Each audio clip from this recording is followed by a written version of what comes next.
Hello everyone and welcome back to my video. In today's video we're going to be doing a how to build on Valentine's Day Diane, because I recently summoned a little bit more on Percival's banner just to get her, because she's a very good PvE character. And I thought, you know, might as well get her. Also, she's quite good in PvP as well, when stances maybe come back into meta at some point. So, of course, she is a giant. She is currently true awakened to her CC, currently at 1/6, perfect HB defense gear, relic, all maxed out outfits. Nearly 70,000 CC, 69,886, which is a lot of CC for a character, especially who's only 1/6. Yes, she has all outfits max, she has a relic, you know, she's got perfect HP defense, but still, it's a lot of CC. Onto her substats, good pierce rate, it's okay, resistance, regenerate doesn't matter, crit chance, crit dam, low, but once again, she's not a DPS, she's a tank, so it's fine. Crit resistance, 109%, it's quite good. Crit defense, 112%, once again, also quite good. Recovery doesn't matter. Lifesteal 15% is quite good. We'll get into why that's quite good in a second. Her skills, she has a single target pierce skill, which is your standard single target pierce skill, nothing special really about it. And then her stance. So her stance at level 1 not only lasts for 2 turns, but gives her 40% damage reduction. At level 2, gives her 50% damage reduction. It also lasts for 2 turns, but depletes the ult gauge when attacked. And then at level 3, 6% damage reduction for 2 turns once again, but depletes 2 ult gauge from whoever attacks her, which is quite good. And her ultimate, standard Queen Diane ult, Quell, which is 6/6, does a lot of damage because it's Quell, and this Diane will probably hit quite hard. Onto her passive, so her passive applies Symbol of Love on the hero at the start of battle while assuming a stance. The hero's HP related stats are increased by 20%, so she actually has about 35% HP related stats when she's got her stance up, which is a lot. Plus, obviously, you have her red time meal as well. The added HP related stats mean she'll actually heal more of it, which is quite nice. When the hero's stance is removed, allies' crit defense is increased by 30%, which is quite good, especially in PvP and PvE. So parts of her passive sort of split. So this part of her passive here is PvP. Works everywhere. And this part, of course, it says in PvE. In addition, when the hero uses a skill in PvE, allies' attack-related stats are increased by 10% for 2 turns, of course. Technically, this can stack up to 6 times. Well, 5 really. It can really stack up to 5, then you can get 1 big attack off. But yeah, it's quite good. Quite nice to get attack-related stat whenever you play a skill with her. Of course, it has no stack limit as well, so if it's 4 skills and you play 8 skills with her, you can get 80% attack related stats because it's not capped, which is quite nice. Symbol of Love increased allies' basic stats by 3% for each ally that has taken damage from an enemy skill. So all of this works in PvE. In PvP, only this top bit here and this bottom bit here do.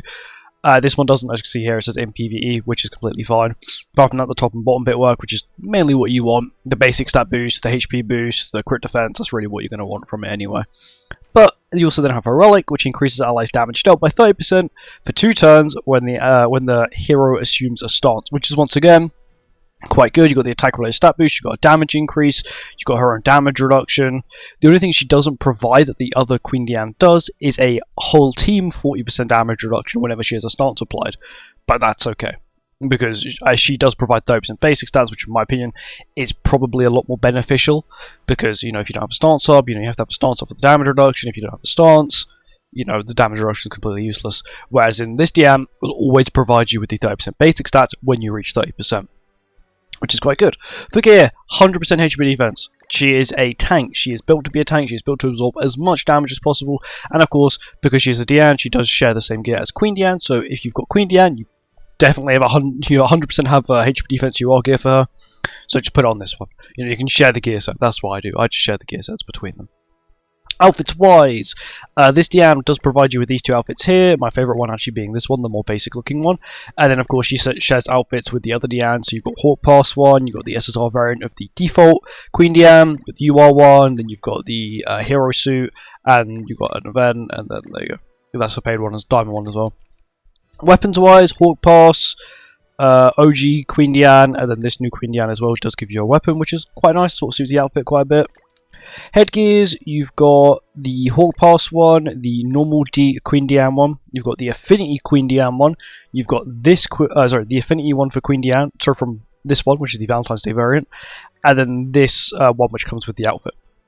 You get lots. If you've been playing the game since release, and you've got Queen Diane, you've bought her Hawk Pass outfit, and you get this Diane, you have all headgears immediately for Diane, which is quite nice. Weapons-wise, you would only have 3, which would be the Valentine's Day one, the Hawk Pass one, and then the default Queen Diane one. Outfits-wise, you would have 5 quite easily. You'd have 4 already, and then you just add this one that's 5. The extra crit defense is quite nice, extra crit resistance, but I've already got 5 already maxed outfits for her. And her relic gives her quite good stats, quite flat numbers, 200, 500, 2000, which is quite nice. Defense is quite nice to have. Man, it just helps with tank more. HP is okay, she does boost her own HP and attack. Of course, she's not a DPS, but, you know, the extra attack is always quite nice, just so she can deal a little bit extra damage. The only problem with her is really her ultimate. If she is not high ult level, she'll not do much damage, because as you can see here, it's 6/6, it is 50% per stance. What it means per stance, let me show you what it means per stance. So the stance is an effect, right? Let's just put a level 1 stance so I can show you.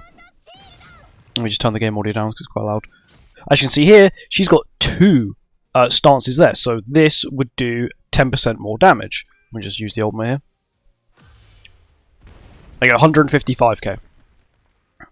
Let's wait for the attack related. Actually, I'll just do this. So the attack related stat boost is spears, and then we'll apply level 3 now, which gives us 3 this time, 3 stances, so now this will do 15% more damage. So of course if you were 6/6, it would do 50% more damage with just 1, but of course she applies 2 at level 1 anyway. So you'd get 100% increased damage dealt with the stance, and then with level 3 and level 2, you'd get 150% increased damage with the stance up. As you can see here, this will do a lot more damage. It did 5, okay, it did 5% more. That is kind of standard, it was meant to do that in the first place. But it's quite good. She's quite good. I would highly recommend leveling her up. She's very good for Demon King. If you're struggling with Demon King and you want a Sin Steam, she is the key component to the Sin Steam, because not only does she provide you with basic stats, the attack related stats, you do not get your cards deleted, because she gives everyone the attack related stat boost, which means Demon King won't delete your cards, disable your hand, which is, in my opinion, one of the biggest problems. And yeah, she's quite good. She's a good replacement for Red Diane. And thank you for watching. I hope you guys enjoyed. See you next one. Goodbye.